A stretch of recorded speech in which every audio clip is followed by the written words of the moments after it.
Bonsoir, messieurs et dames. Heureux d'être encore une fois des vôtres à ce JDS, journal du dimanche au soir, qui, à travers invités et reportages, marque et décrypte notre actualité. Et pour ce JDS, nous aurons ces sujets qui seront donc longuement débattus. D'abord, santé, drépanocytose, une maladie génétique dont souffrent 2% de Burkinabés à la naissance. Qu'est-ce qui la provoque? Quelles sont les conséquences? Peut-on en guérir? Et d'ailleurs, comment? Nous recevrons le drépanocytologue Jean-Étienne Gonda dans ce journal du dimanche au soir, au lendemain de la journée consacrée à la maladie. Et puis Hajj 2021, Covid-19 oblige, le gouvernement saoudien a décidé de restreindre la participation aux seuls résidents, un manque à gagner pour les agences de voyage burkinabais, dont certaines doivent gérer au cas par cas certains pèlerins inscrits pour le Hajj 2020 et aussi celui 2021, un constat que nous vous partageons. Et puis sport. Coupe du Faso, l'ASFA face à l'ASFB, l'ASFA vainqueur. Ce soir même, vous aurez donc le but et nous allons dans ce rendez-vous sport recevoir aussi Bourema Maïga, qui est proche de Salitas et puis ancien agent de joueurs. C'est le déroulé de ce rendez-vous, journal du dimanche au soir. La première rubrique, c'est santé.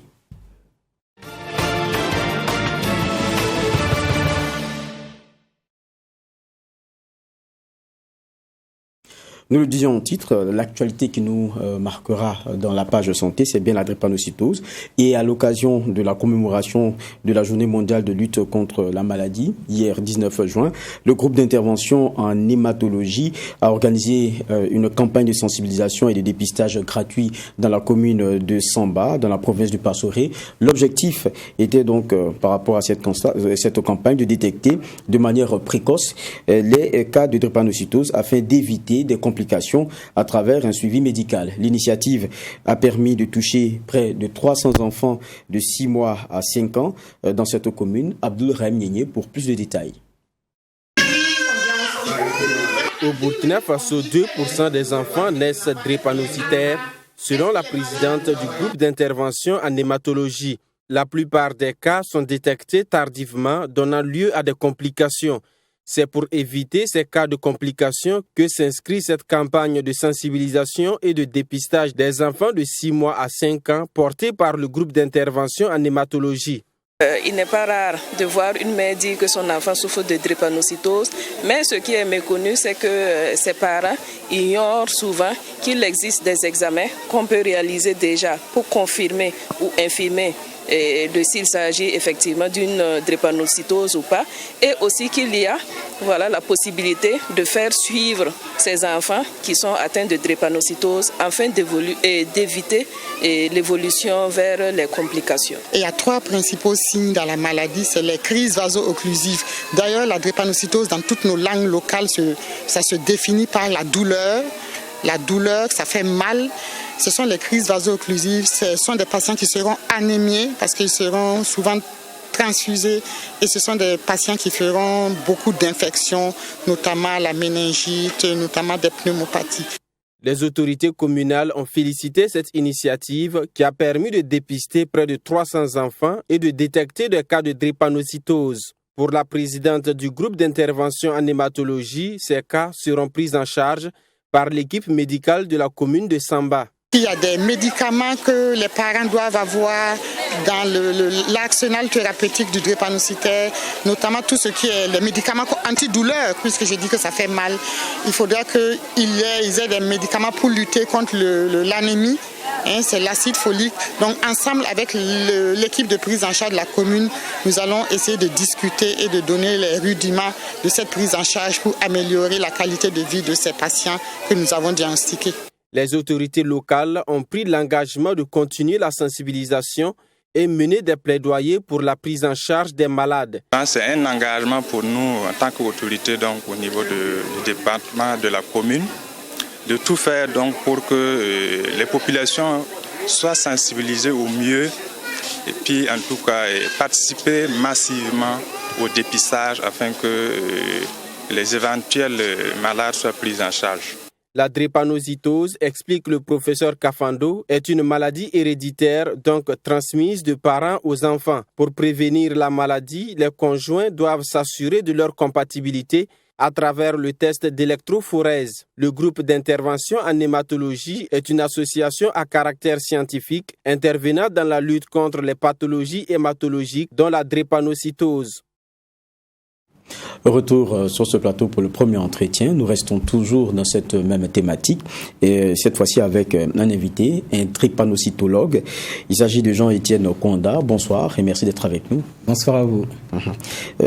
D'abord, on a suivi cet élément-là qui est assez intéressant et on a eu quelques explications, mais restant toujours dans le terme qui est le vôtre, qui est celui qui est très scientifique, donc forcément pas accessible à tout le monde.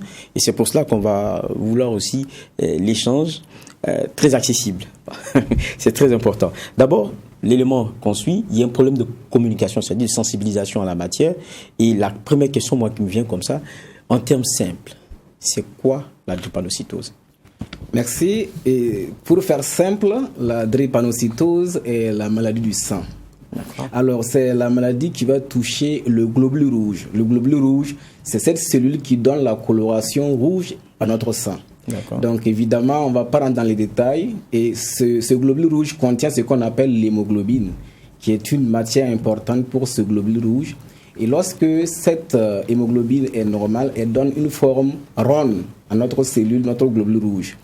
Et maintenant, il peut y avoir une malformation entraînant donc une déformation donc de l'hémoglobine et qui va entraîner bien sûr une falciformation. Et donc le globule rouge, au lieu d'être rond et qui va nous procurer beaucoup d'oxygène, sera falciformé, prenant par exemple la forme d'un fossile, et donc qu'on appelle l'hémoglobine S.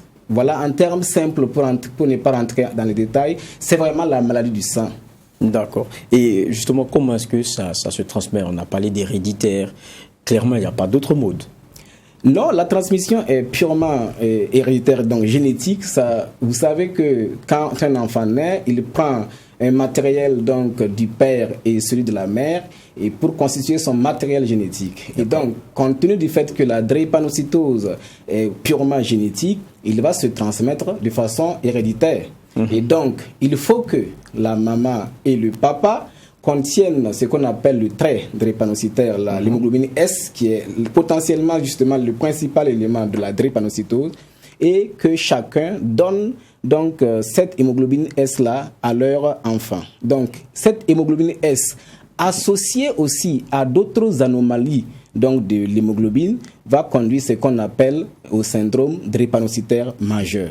Et disons simple, il s'agit donc des SS, il s'agit donc des SC, il s'agit donc des S-bêta thalassémiques, ça peut être 0 ou bêta plus thalassémique, ou associé à d'autres choses. Donc, vous voyez, c'est compliqué. On revient encore dans des termes très techniques. Donc, c'est pur simple, c'est vraiment une déformation donc, du globule rouge, ce qui va empêcher donc, d'oxygéner au mieux notre organisme. D'accord. Et ce qu'on ne comprend pas, on nous dit la drépanocytose n'est pas une maladie. Eh bien, évidemment, elle est une maladie, cette drépanocytose. D'accord. C'est simplement, elle n'est pas transmissible par un agent infectieux comme le paludisme, etc. Sinon, elle est une maladie parce qu'elle va engendrer des manifestations cliniques, donc des signes au niveau de notre organisme qui peuvent être donc, j'allais dire, mortels. Ça va entraîner une morbidité et bien sûr une mortalité. Et comme le professeur l'a dit, ça ouvre la voie à des infections, donc à des complications qui peuvent conduire à la mort. On a vu un peu donc les conséquences, mais comment est-ce qu'on peut le savoir? Je pense que tout à l'heure, ça avait été abordé, mais pas dans le détail. Il y a, c'est vrai tout à l'heure aussi, dans ce qui était donné comme sensibilisation, il y a des voies pour le savoir, mais nous-mêmes, quand on est à l'écoute de notre corps, est-ce qu'il y a des indices qui nous permettent de nous dire « il faut que j'aille voir ».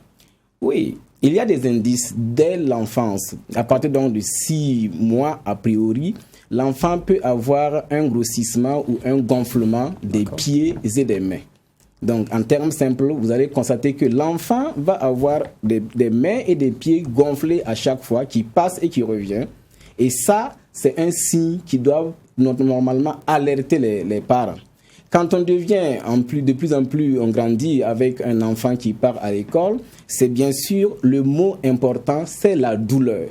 Et comme vous l'avez vu dans l'élément qui est passé, c'est une douleur qui est indescriptible, très très féroce et très très intense, qui empêche le patient de vaquer à ses occupations. D'accord. Et donc, cet enfant, si c'est un enfant, il ne pourra pas aller évidemment à l'école parce qu'il y a une douleur et ça peut se localiser sur n'importe quel organe de notre organisme, de notre corps. Voilà les signes qui annoncent que vous risquez d'être, donc que vous pouvez être drépanocytaire. Et si aussi vous avez tendance à faire ce qu'on appelle manque de sang, qu'on appelle couramment anémie, évidemment, il faut aller consulter pour voir si vous ne souffrez pas donc, de la maladie drépanocytaire. Justement, on fait des examens, on se rend compte que l'enfant là, voilà. Mais est-ce qu'on peut en guérir et comment?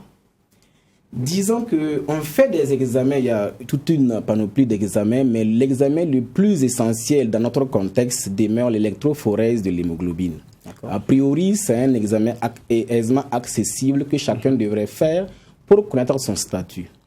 Alors, lorsque on arrive à diagnostiquer ou à savoir que vous êtes drépanocytaire, évidemment, il y a ce qu'on appelle une prise en charge qui doit en suivre. Et c'est d'ailleurs l'importance donc des dépistages précoces. D'accord. Qui doit se faire bien avant que soit avant, juste pendant la grossesse, que ce soit en ante ou après l'accouchement.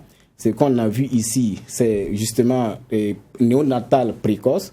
Et dès lors, il y a une prise en charge codifiée actuellement dans notre contexte. Donc, l'enfant sera mis dans un circuit de prise en charge et cela permet donc d'éviter d'emblée ce qu'on appelle les complications aiguës et évidemment les complications tardives. Et cela va améliorer la qualité de vie de cet enfant et qui va grandir normalement comme les autres et arriver à un âge adulte et avoir une bonne espérance donc, de vie. Maintenant, est-ce qu'on peut en guérir? Oui et non. D'accord. Oui, parce que actuellement, il y a des thérapeutiques modernes, ce qu'on appelle la greffe de moelle ou encore la thérapie génique, qui permet donc de changer, puisque le globule rouge est fabriqué au niveau de la moelle. Nous allons prendre la moelle qui convient à un patient, qu'on va greffer à sa moelle, pour prendre en possession cette fabrication des globules rouges. Donc, il va fabriquer des globules rouges normaux désormais. Cependant, il est toujours possible à lui de transmettre la maladie de façon génétique, puisqu'on ne change pas le patrimoine génétique. Tant pour la thérapie génique que pour la greffe de moelle. Vu sous ce temps-là, on peut dire que le patient sera guéri de sa maladie et il ne fera plus de symptomatologie, de signes, j'allais dire, liés à la pathologie, à la maladie drépanocytaire. Mais quand on dit guérir, c'est trop. On ne peut pas en guérir définitivement. Dans la question de transmission génétique, non. Donc, vous voyez quelle est la grandeur donc, de cette question qui est le problème majeur de santé publique, la drépanocytose. Vous parlez de greffe, Moël. Est-ce que ça, on le fait au Burkina, on le pratique? Je serais très heureux si aujourd'hui au Burkina Faso il y avait cette accessibilité. Il faut dire que nous avons des patients qui ont pu bénéficier de cette greffe, mais malheureusement dans les pays développés et qui coûte extrêmement cher et qui n'est pas accessible actuellement pour nos patients. Sinon, le plateau technique ici, nous n'avons pas jusqu'à présent donc, ce type donc, de thérapeutique disponible et accessible à nos patients. Donc pour l'instant, on aide au moins le patient à être dépisté assez tôt et de pouvoir vivre avec. Exactement. Dans nos contextes de pays en développement, c'est ce qu'il faut mettre l'accent. Essayer de faire une sensibilisation pour une prévention primaire, secondaire et tertiaire, ce qui veut dire qu'il faut que les gens connaissent leur statut. Pour que, au moins avant le mariage, les uns et les autres soient mis au courant de leur statut, ce qui va permettre d'éviter la naissance d'un enfant drépanocytaire. Deuxièmement, s'il y a un enfant né qui est drépanocytaire, ça permet donc, le dépistage précoce va permettre d'éviter l'évolution vers des complications aiguës et complications chroniques de cette maladie. Sur ce, le suivi permet à nos patients actuels d'aller aisément à un développement psychosocial correct et vivre aisément comme vous et moi, sans grandes complications. Sinon, vous allez avoir les complications dont a égrené le professeur Kafando dans l'élément. Oui, merci bien, mais j'ai une dernière question justement. Quelle est l'espérance de vie d'un drépanocytaire? Parce qu'on en parle aussi très souvent. Avec ou sans traitement, je veux dire. Disons que sans traitement, l'expérience donc de vie d'un patient drépanocytaire en fonction du type, comme je l'ai dit, SS ou SC, ainsi de suite, est tout à fait courte. Elle ne va pas être grande. Donc, en moyenne, 25-30 ans. Mais, si le patient est suivi, quel que soit le type de drépanocytose, on peut avoir une bonne espérance de vie à l'image donc de l'espérance de vie de la population. Il y a des patients actuellement que nous suivons qui sont des médecins, des pharmaciens, des magistrats, des greffiers, pour vous dire qui sont partis dans des échelons très élevés. Et nous avons des patients qui sont des commerçants qui bougent et qui voyagent, qui font leur commerçance aussi, simplement parce qu'ils sont suivis. Donc, si on est suivi, on peut atteindre les 70 ans, voire plus. Donc, une espérance de vie est égale, bien sûr, à l'ensemble de la population.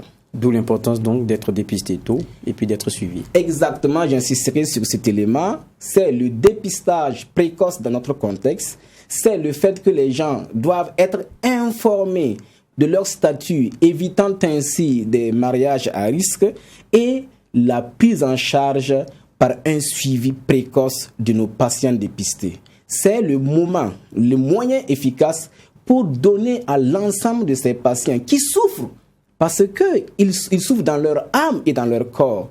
Vous savez, c'est une maladie extrêmement douloureuse et c'est une maladie qui est dépensière aussi. Pour un enfant, il peut avoir plus de 5 hospitalisations dans le mois, voire plus. Nous avons donc des cohortes de suivi et nous avons l'expérience en la matière.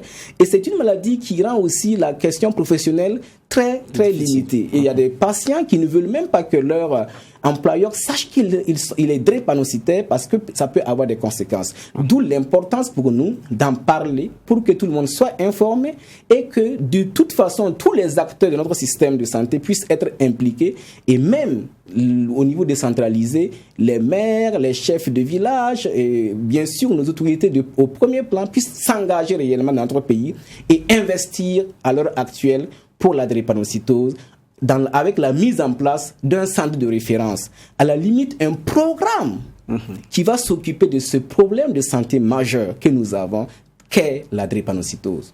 Et d'ailleurs, c'est pour cela que ce plateau-là sert de moyen de sensibilisation et c'est très intéressant. Merci bien, Jean-Étienne Kwanda. Merci à vous. C'était un plaisir. Et je rappelle que vous êtes drépanocytologue. Nous allons poursuivre ce JDS, Journal du dimanche au soir, avec une autre rubrique, celle Société.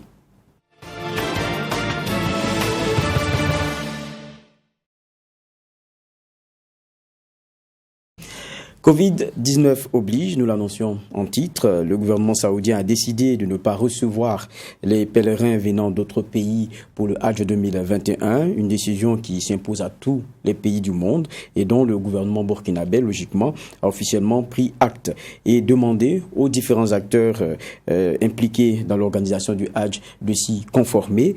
Mais plusieurs questions. Comment cette décision est perçue justement par les agences de voyage? Quel est l'impact sur leur activité? Élément de réponse dans ce reportage signé Maxime Jean-Eudes de Bambara. Pour la deuxième fois consécutive, les pèlerins des pays étrangers ne pourront effectuer le Hajj et accomplir de ce fait le 5e pilier de l'islam. Seuls les pèlerins résidant déjà en Arabie Saoudite sont exempts de cette décision du gouvernement saoudien. Une décision jugée compréhensible par les agences de voyage impliquées dans l'organisation du Hajj au Burkina Faso, mais qui porte tout de même un coup dur à leurs activités. Comme l'information est générale, et ce n'est pas la faute à l'agent du voyage, ce n'est pas la faute pèlerin. Donc, c'est une situation qui est arrivée, donc tout le monde comprend. Alors, cela fait 2 ans que nous pouvons dire que c'est zéro activité pour les agents de voyage, menant des activités de l'organisation du Hajj. Déjà, si vous recevez par exemple des versements ou des avances pour un candidat pèlerinage et pendant ces 2 ans, vous faites zéro activité. Alors, l'impact est vraiment réel. Alors, surtout quand vous avez des charges à payer. C'est-à-dire, il y a les impôts, il y a tout un tas de trucs, et il y a des travailleurs. Bon, il y a ceux-là qui sont occasionnels, qui sont là. Bon, vous devez gérer tout ça. et le local que vous payez, vous devez gérer tout ça. À Al-Bouchra Voyage ou Sana Voyage, difficile d'estimer le manque à gagner en 2 ans d'inactivité, surtout avec 2 contingents de pèlerins, ceux de 2020 et de 2021, qu'il faut désormais gérer cas par cas. Nous avons à peu près 100 et quelques pèlerins qui sont à notre niveau, qui sont tous, en tout cas, ils vont effectuer une bonne partie des versements. Avec les pèlerins passés, on se tourne avec presque 200 comme ça, 200 candidats. Et certaines viennent pour réclamer de rembourser ce qu'ils ont versé. Alors vous savez, si vous prenez l'argent de quelqu'un, vous ne gardez pas pendant 2 ans et on revient, pour que vous le remboursez. Alors c'est normal parce que l'argent qu'il a déposé, il n'a pas eu à effectuer le voyage parce que c'est un contrat de voyage. Vous n'avez pas pu remplir les conditions et c'est dû à la situation que nous connaissons. Alors vous allez le rembourser à 100% et à l'intégralité comme ce que vous avez reçu. Vous imaginez un peu qu'est-ce que ça fait à l'entreprise. Il y a certains pèlerins qui veulent retirer leur argent, ce n'est pas un problème, c'est tout à fait normal. Mais ce qui est sûr, ceux qui veulent partir à la Mecque, moi je le conseille de retirer leur argent. Pourquoi je dis cela? Parce que si vous voyez que même les pèlerinages ne réussissent pas ici au Burkina, ça veut dire qu'on ne peut pas savoir quand est-ce qu'on va louer nos avions parce qu'on n'a pas un nombre déterminé. Dans les autres pays arabes ou il y a des autres pays, les pèlerins paient 5 à 10 ans avant d'aller. À partir du moment où si une pèlerinage arrive, on compte le premier jusqu'à 1000, ce qui se suit, on enlève là-bas et l'année prochaine, c'est les autres qui se suivent. C'est pour ça que vous voyez les autres pays arrivent à organiser de bons pèlerinages. À cela s'ajoute le paiement des impôts pour lequel ces agences de voyage demandent un allègement afin de faire face aux différentes charges. On nous appuie encore des impôts.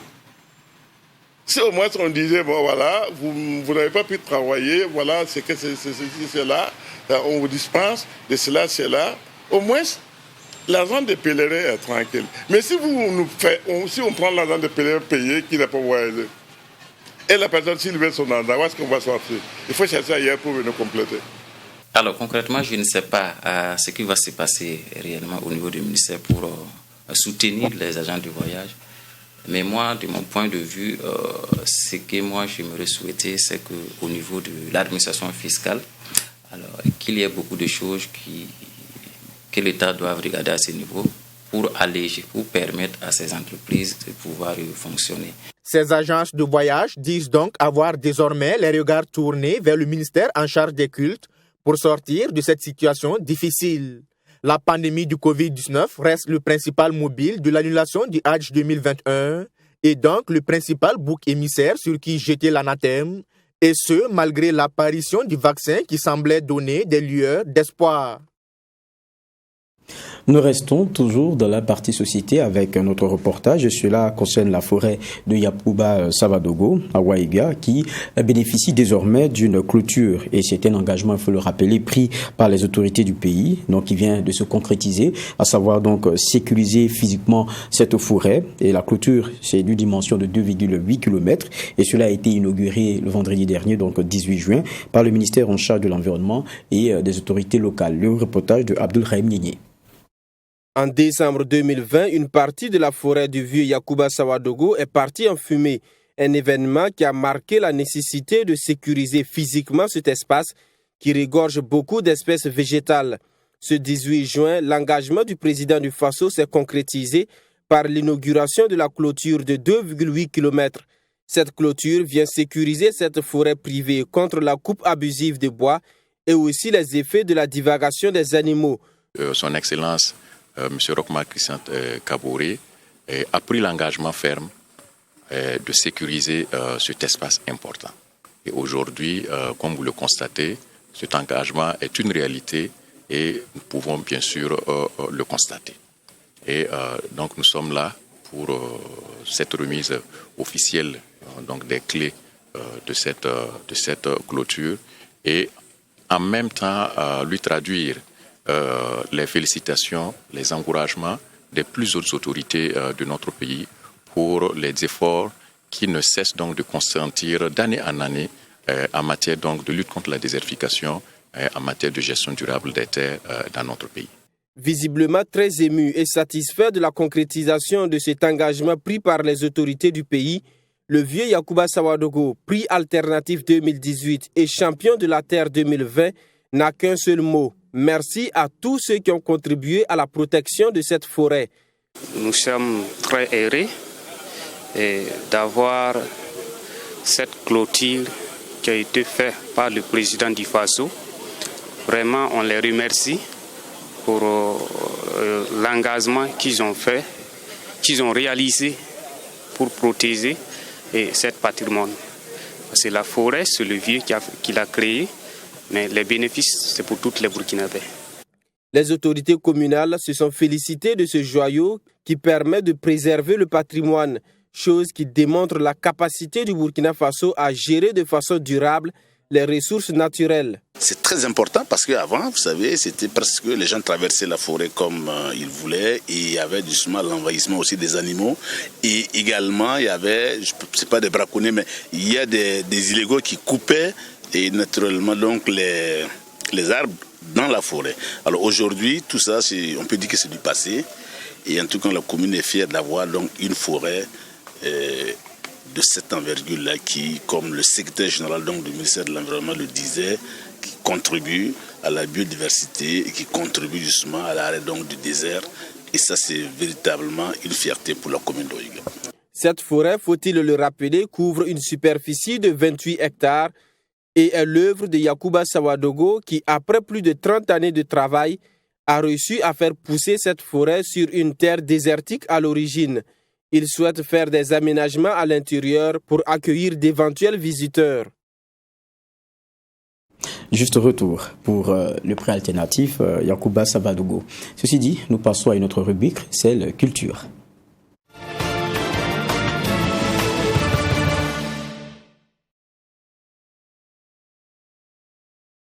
Et dans cette rubrique culture, nous allons à la découverte d'un jeune talent de la musique burkinabé.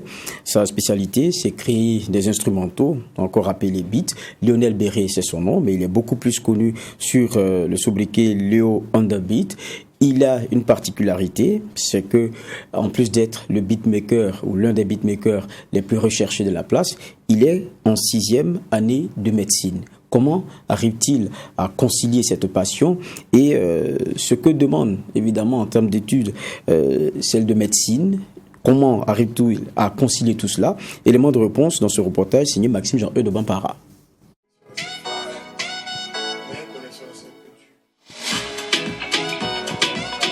Dans la chaîne de production musicale, ils sont peu connus du grand public. Pourtant, leur rôle est essentiel dans la réussite d'une œuvre musicale. Lionel Béré, dit Léo on the Beat, fait partie de ces créateurs d'instrumentaux, encore appelés beatmakers, qui ont beaucoup contribué à la réussite de bon nombre d'artistes au Burkina Faso. Le jeune homme de 25 ans, étudiant en 6e année de médecine et dont l'ambition était de devenir prêtre, découvre sa passion pour la musique en classe du 6e, alors qu'il était au petit séminaire de Basse-Kouré. Il prend congé de cette pépinière de vocation pour mettre son talent d'instrumentiste au service des artistes musiciens. Le travail du beatmaker est assez prenant, tout comme les études de médecine. Mais je dirais que c'est plus une question d'organisation. Voilà, il faut savoir accorder le temps à la médecine quand il le faut et savoir accorder le temps à la musique quand il le faut. Je me suis auto-formé à l'aide de tutoriels sur Internet et puis de quelques vidéos que je trouvais sur le tas. J'ai d'abord commencé par travailler avec des arrangeurs. En fait, j'ai commencé avec un qui était au quartier qui s'appelait Shaggy Solo, qui est aux États-Unis actuellement. Par la suite, j'ai travaillé avec Shadowstone. Léo on the Beat fait dans la polyvalence et a même réussi à s'imposer dans le monde des beatmakers au Burkina Faso. Mais son domaine de prédilection reste la musique urbaine, notamment l'afro-pop et l'afrobeat. Il faut dire qu'il y a plusieurs façons de travailler quand on veut composer. Il y a d'abord l'artiste peut venir avec son inspiration, peut venir avec un refrain, une mélodie et on construit le beat à partir de ça. Il y en a qui n'ont pas d'inspiration et qui viennent et qui te disent crée-moi un truc et je vais m'inspirer de ça pour travailler. Et donc là, tu es obligé de chercher à ton niveau et de lui proposer pour que lui essaie de s'adapter. Il y en a qui viennent, on peut prendre 30 minutes. Il y a d'autres qui peuvent prendre 3 heures. Il y en a qui peuvent prendre des jours et des semaines. Donc ça dépend de l'inspiration du moment et de comment l'artiste présente son projet. Ils sont nombreux, les artistes burkinabés de la nouvelle génération qui bénéficient des services du jeune talent. Toxa, Hugo Boss, Wen Panga, Audrey, Super Hamzi n'en sont que quelques exemples.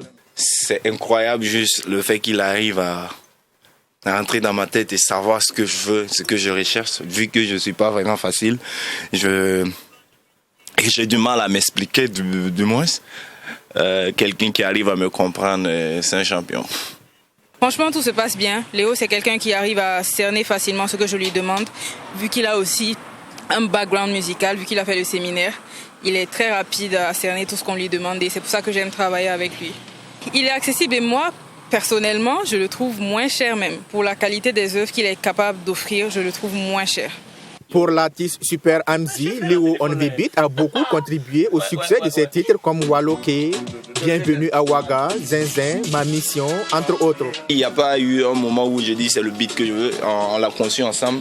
Lui, il jouait les trucs, moi j'ai dit ajoute ça, j'aime bien ce truc, et tout. Et lui, il fait des propositions. Souvent, je dis de demande des trucs qui ne sont pas possibles. Je pense qu'en termes de beatmaking, c'est le meilleur, franchement, pour moi. Peut-être que ça fait partie bon, on va dire vraiment que ça fait partie du succès. Et au nombre des inconditionnels admirateurs du travail de Lionel Béré, il y a également l'artiste Big Solid, dit catalogué, qui poursuit son aventure avec le beatmaker depuis 2019 et qui est actuellement en studio pour la sortie de son nouveau tube. Le beat est malade, le beat c'est de l'afro-pop mélangé avec un peu de rythme façon Zumba. Bon, je ne sais pas où il va trouver ses inspirations, cet enfant, il n'est pas normal, vraiment, il n'est pas normal. La collaboration est certes bonne avec les artistes, mais des difficultés, Lionel Béré en rencontre dans sa carrière de beatmaker. Évidemment, dans tout travail, il y a toujours des couacs parce que quand on travaille pour plusieurs personnes, à certains moments, on n'arrive pas à respecter les délais de certains. Et bon, il peut y avoir des manquements, mais bon, à la fin, après avoir eu le travail, il y en a qui sont plus ou moins satisfaits et qui oublient ce qui s'est passé. Moi, je me dis que je suis un éternel insatisfait, mais lui, c'est encore pire. Lui, souvent, il fait des choses, le temps même que la chanson sorte, lui, il est là, non, il faut qu'on le fasse ça, c'est pas bon, c'est ça. Et puis, il aime à décourager les gens. En temps, tu chantes, il dit, man, c'est nul. Lionel, c'est un gars, ouais, il va tout faire, mais c'est un gars, il va jamais dire que c'est bon, il va te dire que c'est nul. C'est très, très nul, c'est un gars, ouais, il est cool, un gars cool. Voilà, il sait comment gérer, voilà, donc je l'apprécie pour ça aussi. Je pense que les couacs, c'est quand il fait une crise de fatigue, voilà, parce que tout le monde ne peut pas être parfait. Voilà, quelqu'un qui vient, qui veut faire un bon son, un hit en 2 jours, 3 jours, c'est pas possible. Voilà pourquoi faire un son avec Léo, ça prend du temps, mais après on est satisfait. Pour l'étudiant en 6e année de médecine, exercer cette passion qui est la musique est une chose et réussir à embarquer les parents dans sa vision en est une autre. Ils sont au courant, ils acceptent plus ou moins. Il y en a qui ne comprennent pas encore parce que au Burkina, on sait tous que quand quelqu'un décide de faire la musique, on dit toujours « Ah, c'est un métier de raté, c'est un métier de... » Voilà. Donc les parents ne sont pas toujours forcément d'accord, mais avec le temps, et si ça rapporte un peu, voilà, il y en a qui essaient de comprendre. Mais en tout cas, dans la majorité, ils comprennent. Petit Janon, PC, ils sont nombreux les beatmakers burkinabés qui ont inspiré le jeune talent dans ce métier. Mais à l'international, le référent de Léo On The Beat reste DJ Snake. Dans le monde des beatmakers, Lionel Béré s'est fait véritablement découvrir à travers son tout premier instrumental dans la chanson Je cours comme Nakulma de l'artiste Super Hamzi sorti en 2017. Aujourd'hui, à la tête de son propre studio, le jeune beatmaker poursuit son bonhomme de chemin avec passion et détermination. Je cours comme Nakulma, pas le temps pour ceux qui courent. Bon reportage de Maxime Jean-Eudes Bombara. Et après cette page culture, celle sport.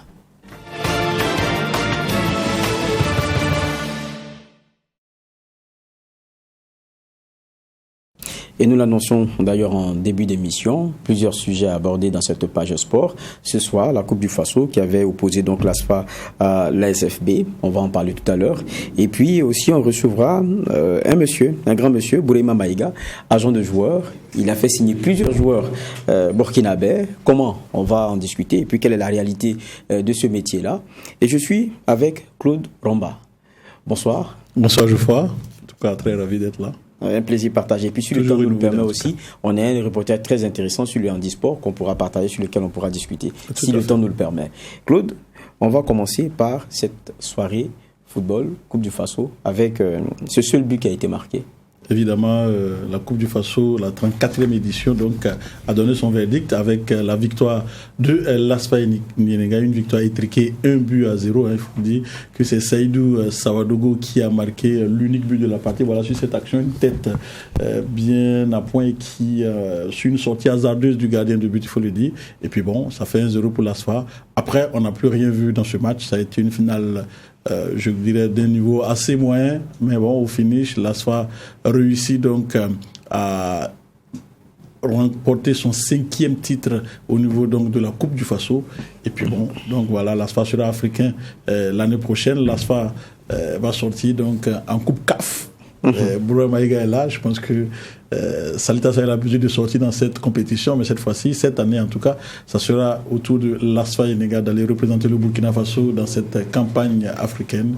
C'est le représentant en tout cas pour la saison prochaine du Burkina Faso en campagne africaine, en attendant en tout cas le verdict du championnat national, et ça se joue en 3 clubs parce que Salitas doit pratiquer, je dirais, mais larguer par rapport donc à cette à ce money time du championnat national, et ça va se jouer entre l'équipe de l'AS Sonabel qui est pour le moment leader, l'AS Douane et bien entendu l'Union sportive des forces armées.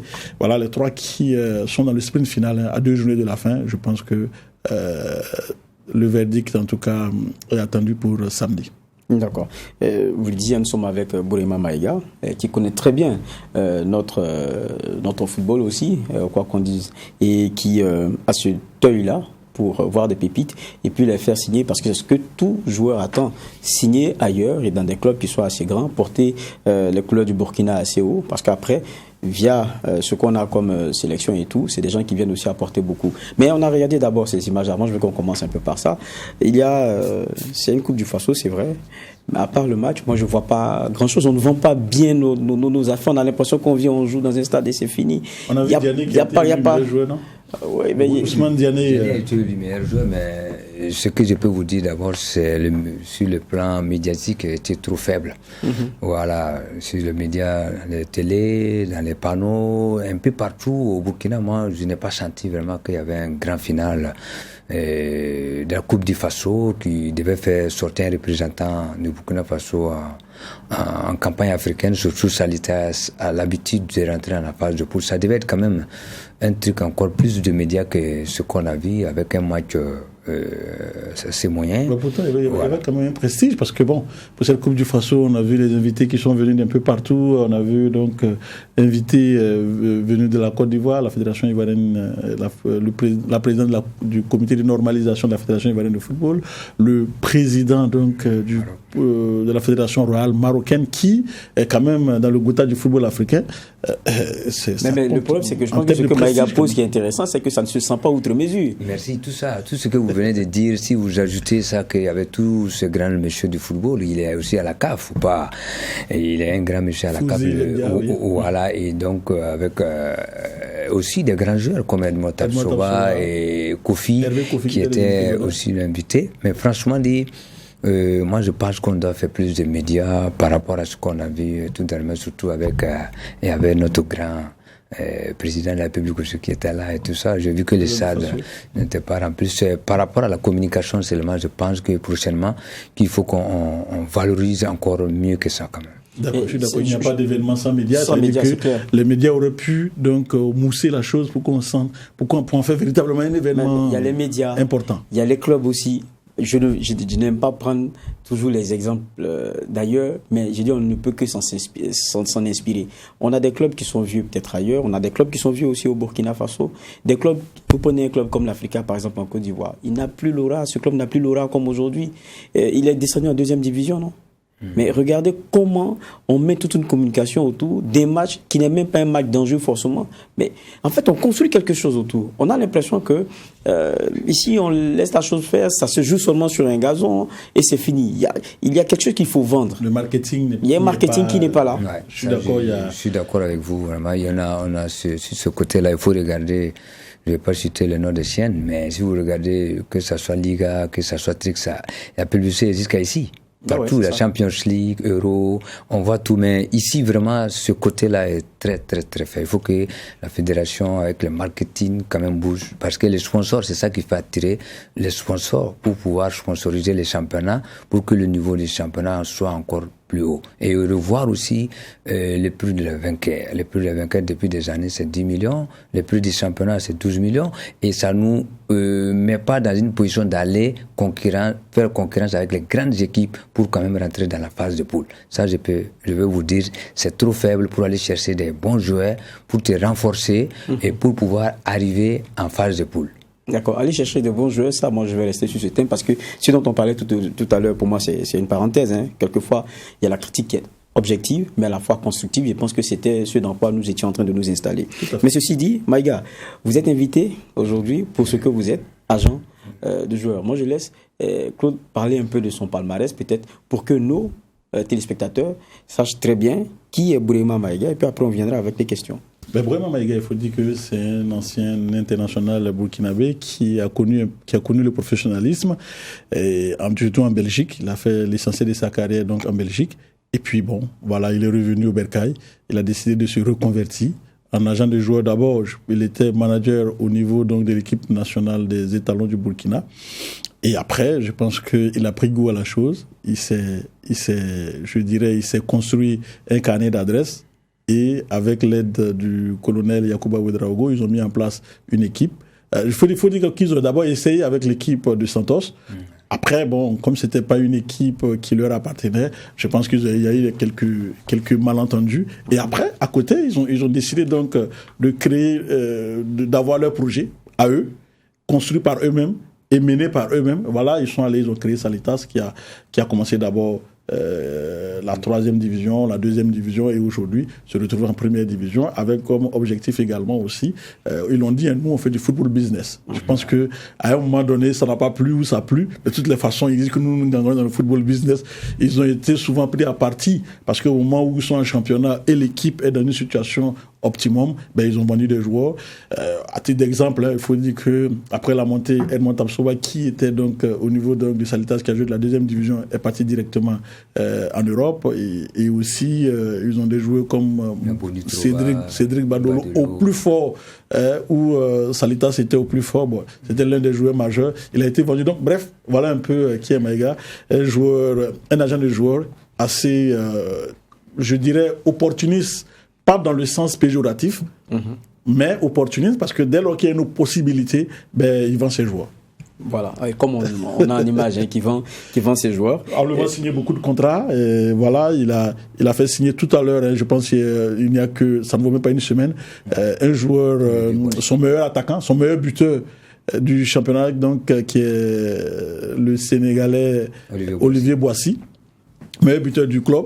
Ben, qui est parti. Au moment où le club aussi est en train de se battre pour le titre, ben, il décide de vendre son meilleur joueur. Voilà. C'est ça aussi, Maïga. C'est là où on ne comprend pas aussi. Justement, Maïga, il y a la question aussi, quelquefois, pour le club où vous êtes, d'avoir des résultats qui sont intéressants, parce que c'est parce qu'il est bon que vous arrivez à le vendre, ça c'est clair. Comment vous conjuguez ça? Parce qu'il a dit tout à l'heure un mot qui est très important pour vous, business, sport et business. Comme ça, vous le concevez, ce sport? Bon, moi je pense que c'est un peu partout dans le monde, hein, parce que si vous avez vu l'équipe de l'Ajax Amsterdam il y a 2 ans, ils ont joué la demi-finale, ils ont éliminé la Juve, ils ont éliminé toutes les grandes équipes, mais après il y a 9 joueurs qui sont partis. Voilà, tout le monde peut dire que tout le monde est témoin de ça. Il y a De Jong qui est parti au Barça, il y a l'autre qui est parti à Manchester, il y a Deli qui est parti à la Juventus. Donc voilà, je peux vous dire que le football business, c'est pas né aujourd'hui, c'est né il y a très très longtemps, parce que il y a des équipes comme le Real de Madrid, le consort, ils ont des grands instituts, ils ont le moyen pour pouvoir garder leurs joueurs. Mais les équipes comme au Burkina ici, on n'a pas le moyen, parce que le championnat d'abord même n'est pas professionnel.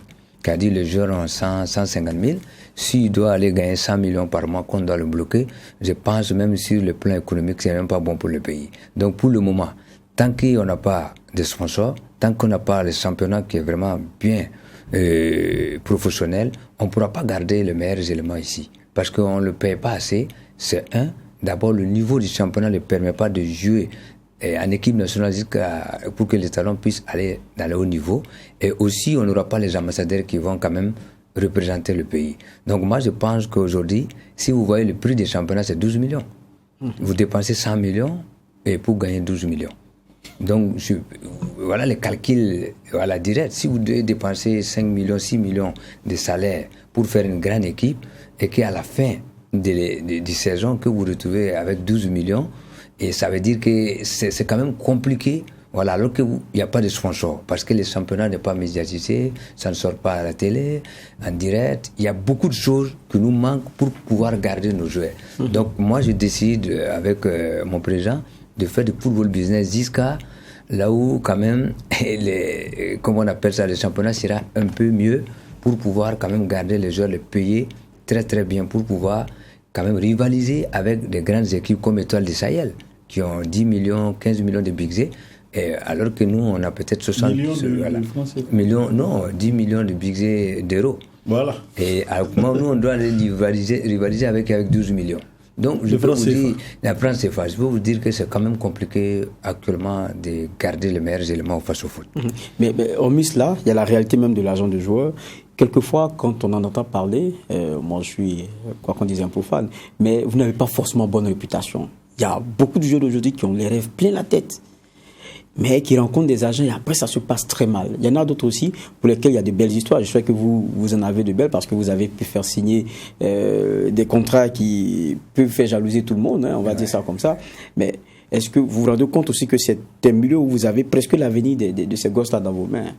Je peux vous dire qu'on doit être comme un grand frère, comme un conseiller des jeunes là. Mais ce que vous dites, c'est très important. Il y a des agents vraiment qui aussi prennent l'argent des joueurs. Les agents n'ont pas de bonne réputation, c'est par rapport à ça. Mais ce n'est pas vraiment des agents. Parce que les agents, il faut quand même avoir la chance d'avoir un très grand carnet d'adresses. Parce que si vous n'avez pas ça, soit vous avez vraiment des joueurs très très extraordinaires. Alors que déjà, si vous n'avez pas un grand carnet d'adresses pour avoir des joueurs extraordinaires, aussi c'est difficile. Donc il y a beaucoup d'agents qui tournent autour du jeu, qui vont les amener ailleurs et puis prendre un peu de trucs. C'est ça qui garde le nom des agents.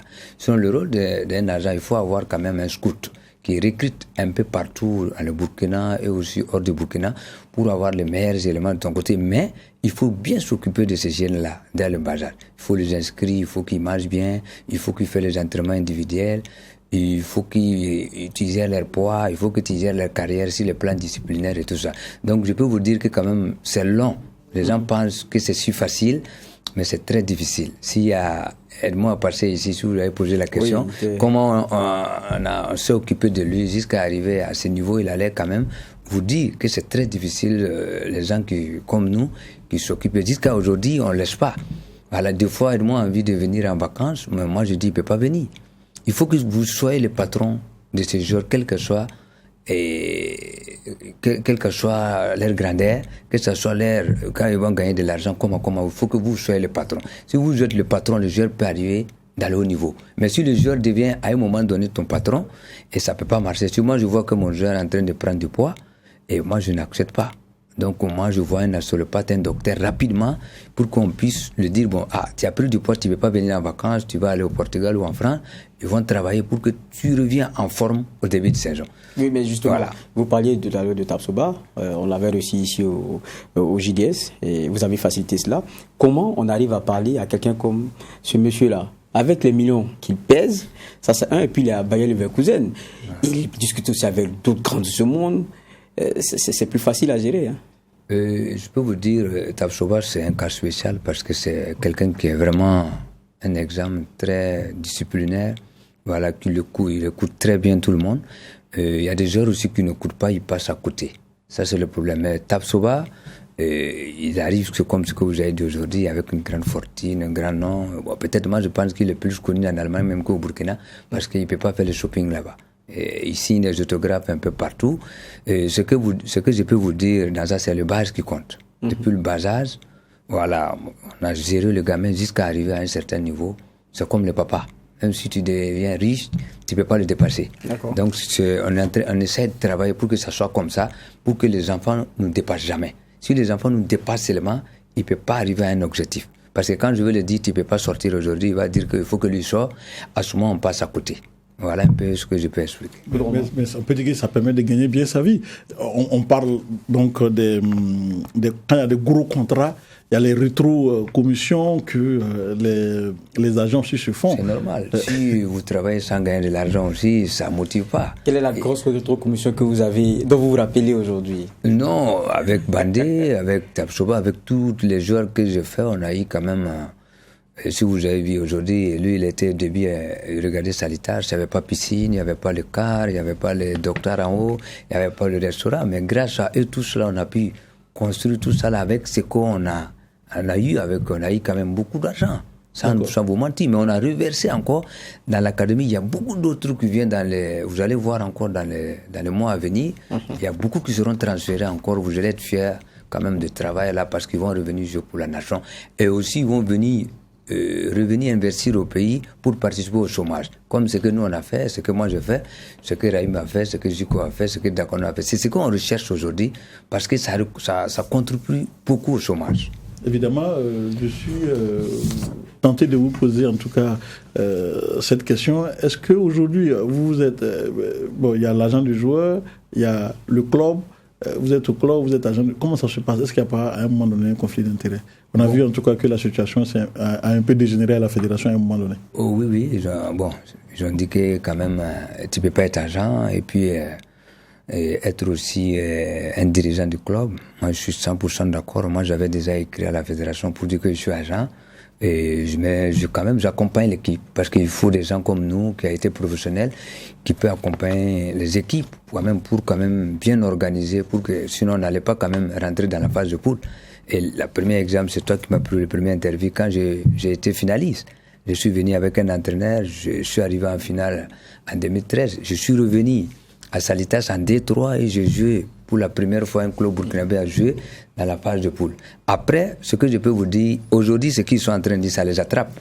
Dans le présent, il y a des présidents du club qui sont dans le comité exécutif, mais ils sont aussi le président de leur club. Donc moi, j'ai posé la question plusieurs fois, mais maintenant, c'est possible. Mais avant, avec moi, c'était pas possible. Pourquoi ça? Il faut que les gens, quand même, arrivent à mettre les choses dans les règles, parce que c'est pas normal. Un président du club qui est dans le comité exécutif, quand il y a un litige, il va trancher en faveur de qui?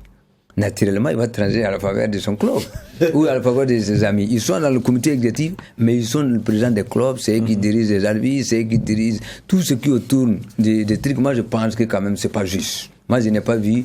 Donc vous allez accepter de vous retirer de Salitas pour gérer votre situation? Non, moi, je suis agent du joueur. Moi, je m'occupe des joueurs de Salitas pour essayer de les transférer, pour que Salitas, quand même, n'a pas de sponsor. C'est le colonel qui se débrouille avec ça.